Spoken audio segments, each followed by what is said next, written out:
Today, we're going to be talking about a couple of different mistakes newer wholesalers make in regards to acquisitions with the most common type of seller, and that is motivated but incorrect price.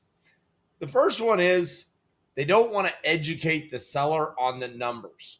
Now, I get it. This is a little bit uncomfortable, especially if you're newer, because you probably feel like you don't have a great sense of comping and underwriting. That's a very normal skill set to be lacking in, especially when you're newer.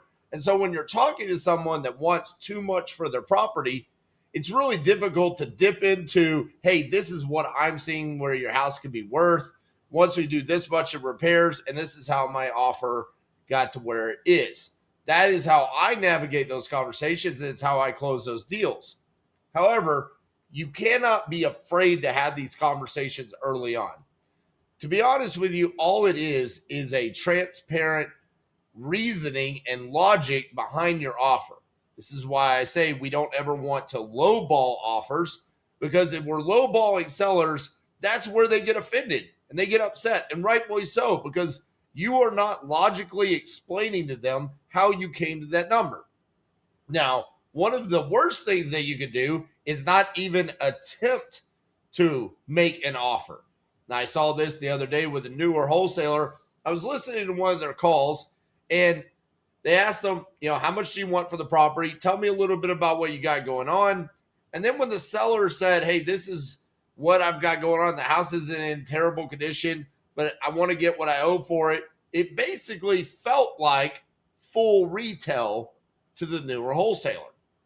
And so instead of looking at it and determining an after repair value, how much small amount of repairs would be needed to achieve that after repair value, and then explaining where his offer needed to come in, he just said, so you're looking to get full retail. Well, if that's the case, I'm probably not a good fit for you. You should hire a realtor. Now, unfortunately, as I dove into this, I took a lot more time of doing due diligence and analyzing the deal. And so during the implementation call, while I was listening to this call, I was able to determine a couple different things with the help of other TU members. That the property was previously listed on the MLS. It didn't sell. But that price was higher than what his asking price was and what that mortgage payoff was.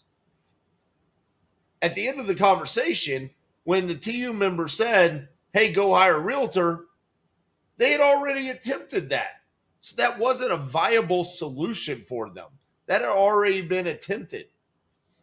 Secondly, the price was at full retail. It was discounted for what the after repair value of that property could have been.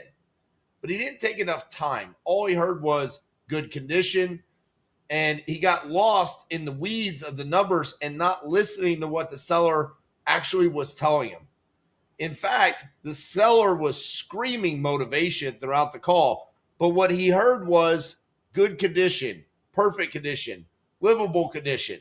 And because of that, in his world of being riddled by condition and comping and underwriting, he got lost in that and wasn't listening to that motivation coming out of the seller. So there was no education.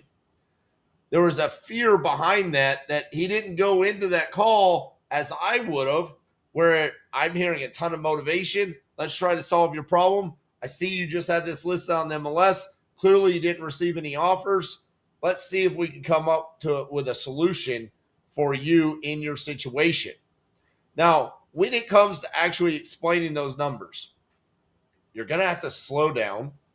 You're going to have to take your time, because the lingo, the language that we use, after repair value, ARV, they're not going to know what that means. So you're going to have to educate them on what that means.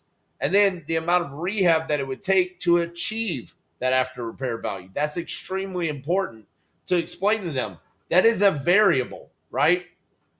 Smaller amount of rehab, the lower the ARV. The more amount of rehab, you can max out and you can get the maximum amount of value out of the property.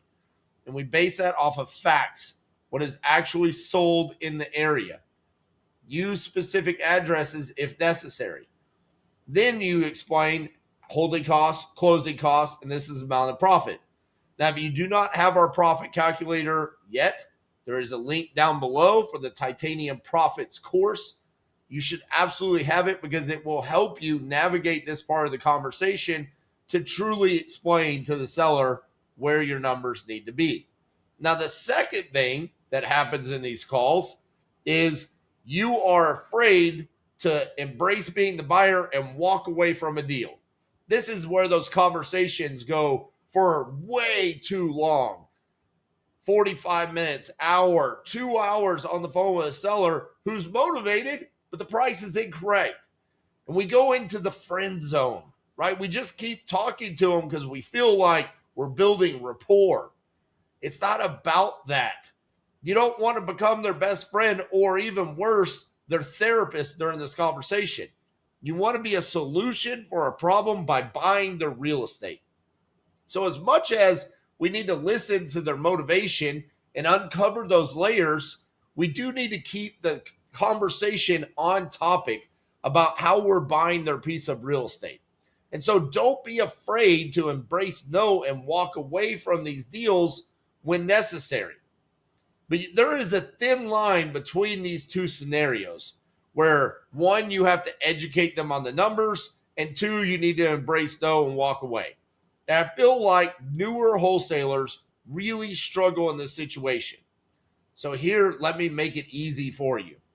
On each call, you should educate the seller if the price is incorrect. Explain how you got to where you are and break those numbers down. Worst case scenario, it is a solid experience for you and it's a rep that you have put in on educating the seller. That is necessary and it's needed because majority of the time when you do educate a seller on how their price is incorrect, it's not going to be successful. So even if it doesn't end up in a signed contract and you know that the numbers are way far off, at least you're getting more experience of breaking down those numbers and explaining the situation to the seller. Now, after that, when you've explained those numbers, you will probably have to repeat that situation because understand, they're not real estate professionals like we are. And so it's going to take some time for them to digest and completely understand and comprehend what you're saying in regards to the numbers. So repeat that to them probably 2, 3, 4 times. And if they still do not agree with the numbers, then that's where you need to embrace no and walk away. But it should be few and far between where you are literally walking away from the deal and not educating them on the numbers. If you're just on the phone and you're saying, how much do you want for it? And it's not a good price. And you're saying, hey, I don't think I'm a good fit for you. You are absolutely leaving deals behind. And it is your responsibility and obligation to do the right thing by these sellers and make sure that you're not doing that. So as a newer wholesaler, when you go into these conversations, expect that the majority of the leads that you're going to talk to fall into this seller bucket. Highly motivated, incorrect price. Uncover the layers of the motivation, educate them on the numbers. Always start with after repair value, then the rehab. If you can get them to agree to those two numbers, from there, the fixed cost of holding costs, closing costs, and the end buyer's profit is fixed. Those numbers don't vary.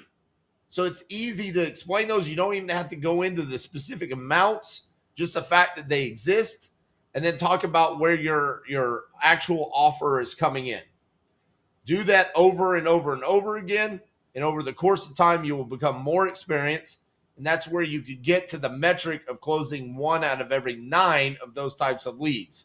Because every now and then you're going to get the right price from the seller.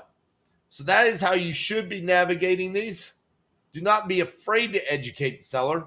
Do not be afraid of their emotion, their response, or anything like that. Stay cool, calm, and collected, and just talk math. That's it. Explain to them why you're getting to where you are. And if you're truly a buyer, that is how those conversations should go. Do not fall into the friend zone. Do not elongate conversations with sellers because you feel like you're building rapport. To be quite honest with you, all you're doing is wasting your time and making your own business less efficient. Now, I want to hear from each and every one of you, especially the newer wholesalers out there. Is this something that you're currently struggling with?